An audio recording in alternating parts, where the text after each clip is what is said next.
وہ ایک تاج پہنے ہوئے ہے، وہ فتح کرنے کو نکلا، لہٰذا پھر زمین پر ایک جھوٹے امن و امان کے ساتھ ایذا رسانی کا دور شروع ہوتا ہے جس کے پیچھے مخالف مسیح ہے۔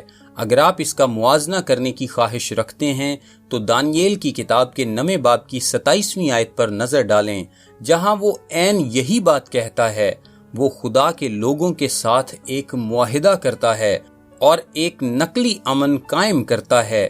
سو یہ ایک جھوٹا مسیح ہے، وہ ایسا کچھ پیش کرتا ہے جو کہ امن دکھائی دیتا ہے، لیکن یہ زیادہ دیر نہیں چلتا۔